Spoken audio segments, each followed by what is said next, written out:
Michael Johnson's pale skin sizzled under Ferenginar's brutal sun, but he felt nothing, immune to its wrath.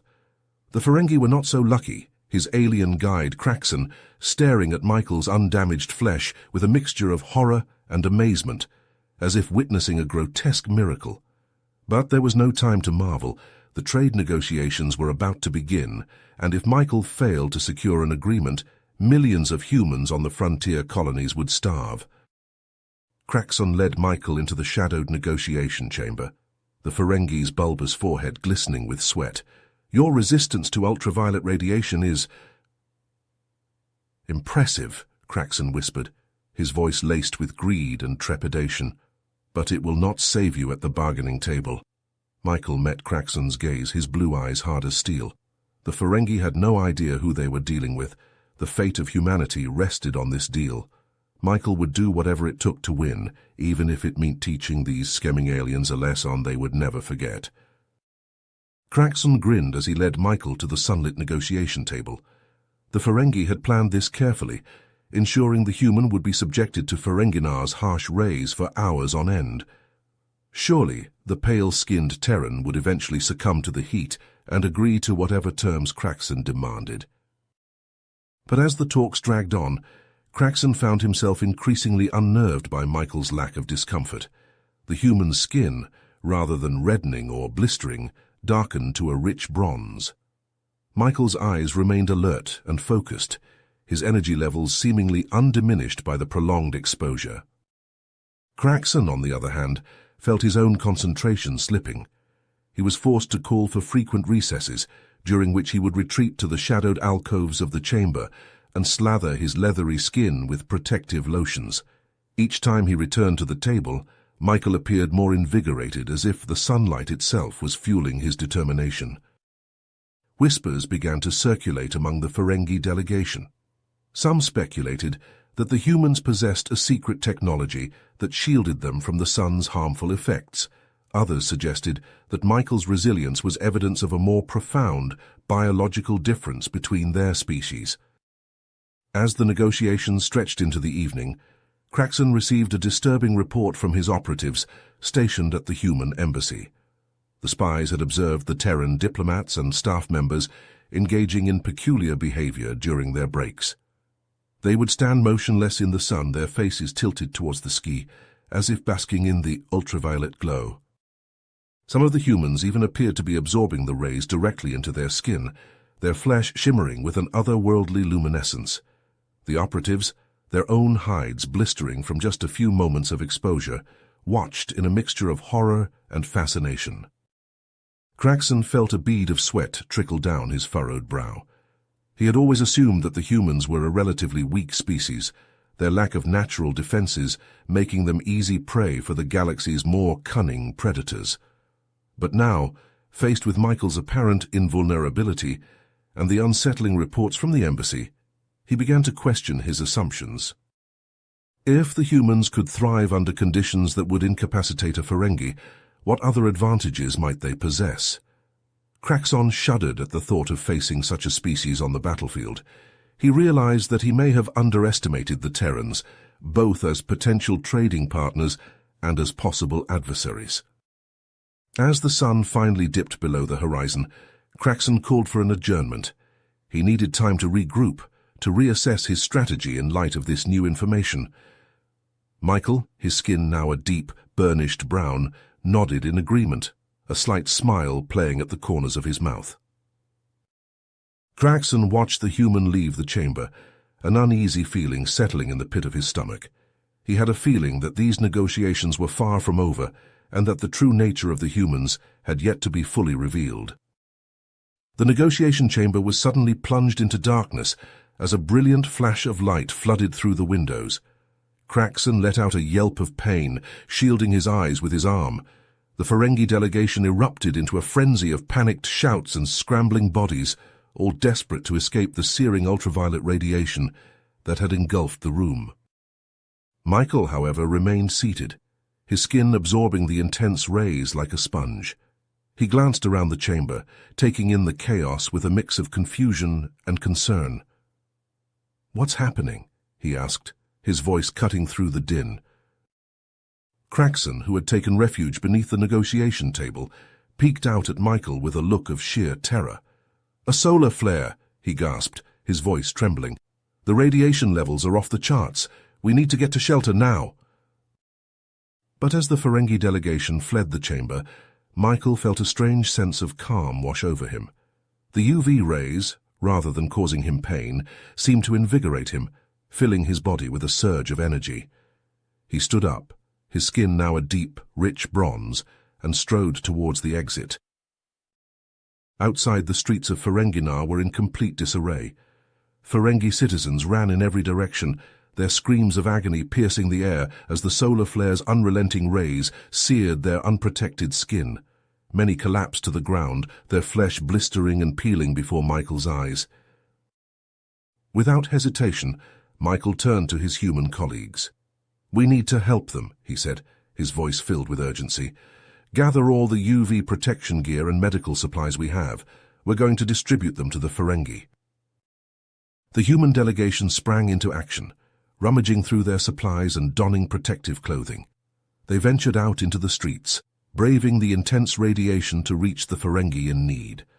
Michael led the charge, his skin glowing with an otherworldly luminescence, as he handed out protective goggles, gloves, and medicated lotions to the desperate aliens. Craxon watched from the shadows, his eyes wide with disbelief as the humans worked tirelessly to assist his people. He saw Michael cradle a badly burned Ferengi child in his arms, applying a soothing balm to the youngster's ravaged skin. The sight stirred something deep within Craxon, a grudging respect for the human's compassion and bravery. As the solar flare finally began to subside, the Ferengi emerged from their shelters, blinking in the receding light. They stared at the humans, their expressions a mix of gratitude and awe. Michael and his team had saved countless lives, risking their own safety, to help a species that had once viewed them as mere prey. Craxon approached Michael, his head bowed in a gesture of humility. "I must speak with you privately," he said, his voice low and urgent. "There is much to discuss." The two men retreated to a secluded room, away from the prying eyes of the Ferengi public. Craxon paced back and forth, his brow furrowed in thought. "Your people's immunity to UV radiation," he began. "It is a trait that the Ferengi have long envied.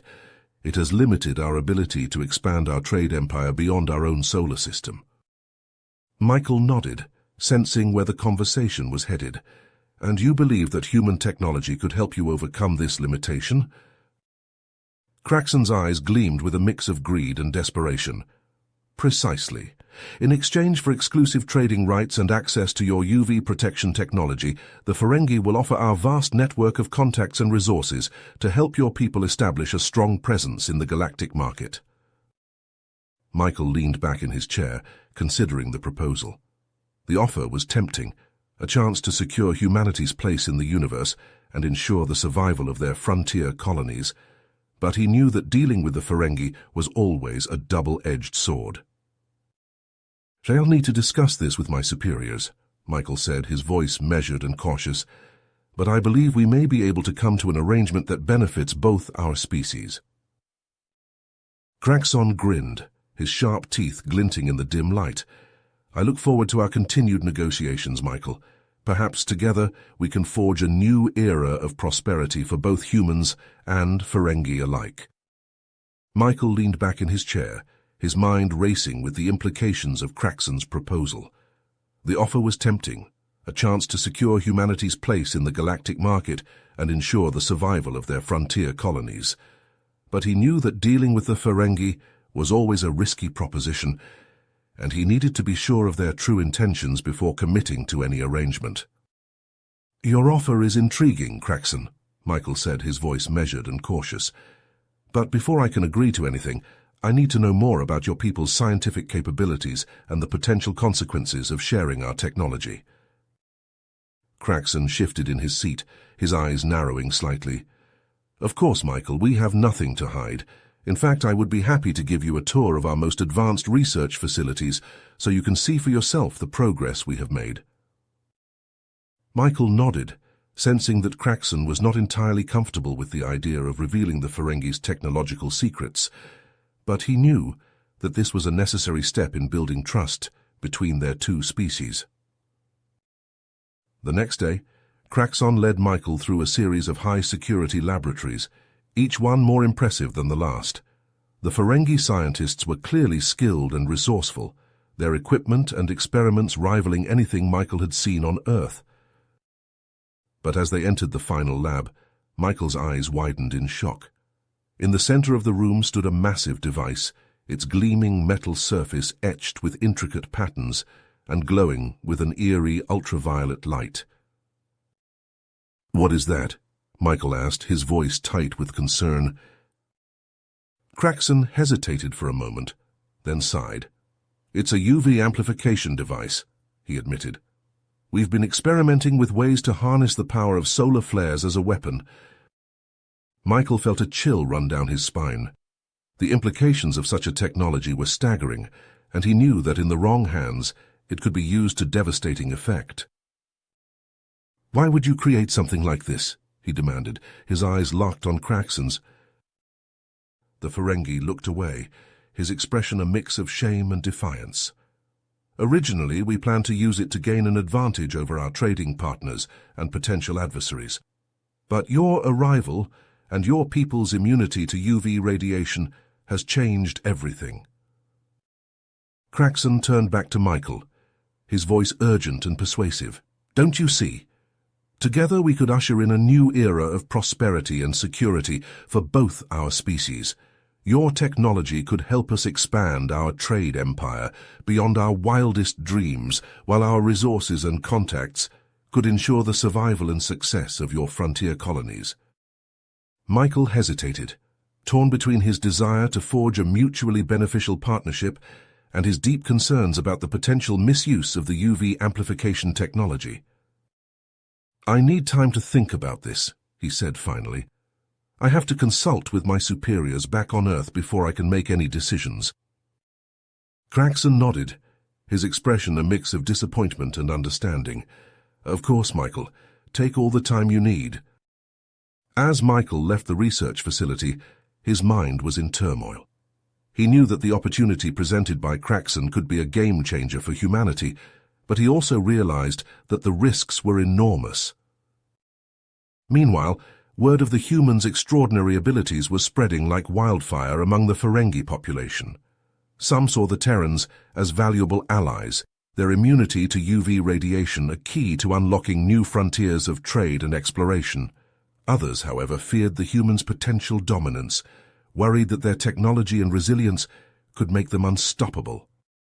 As tensions rose on Ferenginar, Michael knew that he would have to navigate a complex political landscape, balancing the needs and fears of both species while working to ensure the safety and security of all. It was a daunting task, but one that he knew he could not shirk. The future of humanity and perhaps the entire galaxy hung in the balance.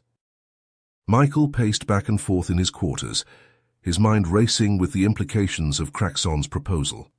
He had sent a detailed report to Earth outlining the potential benefits and risks of a partnership with the Ferengi, but the response was taking longer than expected. The delay was making him anxious, and he couldn't shake the feeling that something was amiss. Suddenly, his communicator chirped, startling him out of his thoughts. It was Craxon, and the Ferengi's voice was urgent and hushed. "Michael, we have a problem. Damon, one of my rivals, has seized control of the UV amplification device.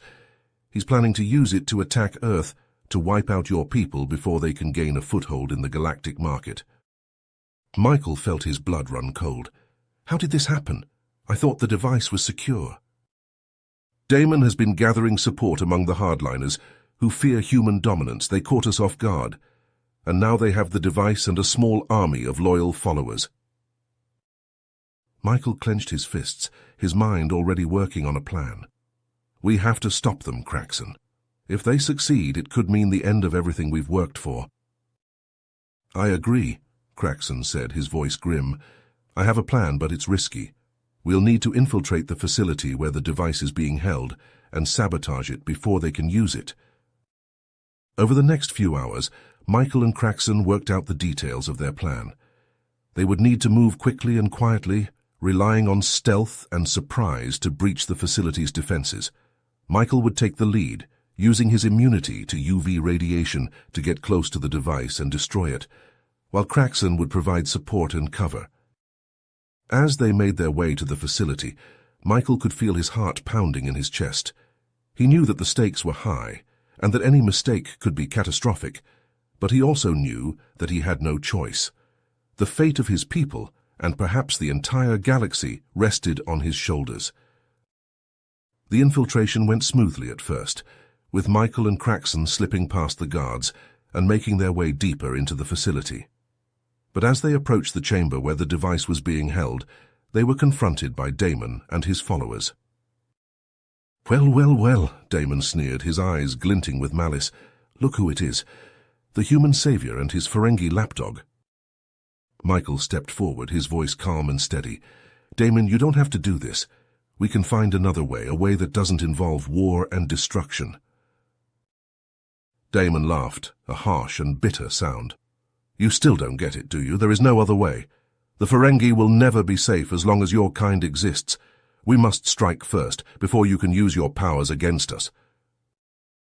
With that, Damon lunged forward, his hand reaching for the controls of the UV amplification device. Michael moved to intercept him, but he was too late. Damon's fingers brushed against the activation switch, and the device hummed to life, its surface glowing with an eerie ultraviolet light. Michael felt the energy wash over him, a searing wave of radiation that would have instantly killed any other creature. But instead of burning him, the light seemed to flow into him, filling his body with a strange and exhilarating power. He could feel the energy coursing through his veins, strengthening his muscles and sharpening his senses. His skin began to glow, a brilliant and blinding light that forced Damon and his followers to shield their eyes. With a roar of defiance, Michael launched himself at Damon, his fists glowing with the power of the sun. The two men grappled, trading blows that shook the very foundations of the facility. But in the end, Michael's enhanced strength and speed proved too much for Damon, and the Ferengi leader was sent flying across the room, his body crumpling against the far wall. Michael turned his attention to the UV amplification device, his eyes narrowing with determination. He reached out with his mind, feeling the energy that flowed through the machine, and with a single thought, he tore it apart, reducing it to a pile of twisted metal and shattered glass. As the dust settled, Craxon emerged from his hiding place, his eyes wide with awe and fear. "Michael, what have you become?" he whispered. Michael looked down at his hands, still glowing with the remnants of the UV energy. "I don't know," he admitted, "but I do know that I have a responsibility to use this power for good, to protect those who cannot protect themselves." In the aftermath of the incident, the Ferengi government underwent a major shift in power. Craxon, who had played a key role in stopping Damon's plot, was elevated to a position of leadership, and he immediately set about negotiating a new trade agreement with the humans, one that was based on mutual respect and cooperation. But even as the two species celebrated their newfound partnership, there were those who looked upon Michael with fear and suspicion. The revelation of his enhanced abilities and the knowledge that other humans could potentially develop similar powers raised concerns among both the Ferengi and the humans. Some saw Michael as a savior, a hero who had prevented a catastrophic war, but others viewed him as a threat, a being of immense power who could upset the delicate balance of the galaxy. As the whispers and rumors grew louder, Michael found himself increasingly isolated and distrusted. Even his own people, the humans he had fought so hard to protect, began to look upon him with a mixture of awe and fear. In the end, Michael knew that he could not stay on Ferenginar or even on Earth. He was a changed man, a being who no longer fit into the neat categories of human or alien. And so, with a heavy heart, he set off on a solitary journey to explore the far reaches of the galaxy, seeking to understand the true nature of his powers and find his place in a universe that both revered and feared him. As his ship disappeared into the vast expanse of space, Michael knew that his story was far from over. He had a feeling that the events on Ferenginar were just the beginning, and that his destiny would lead him to even greater challenges and adventures in the years to come. You have reached the end of the story. If you enjoyed this story and want to support us, please leave a like and subscribe to our channel, and for every comment that says 88, I will heart every single one of them. Thank you for your time.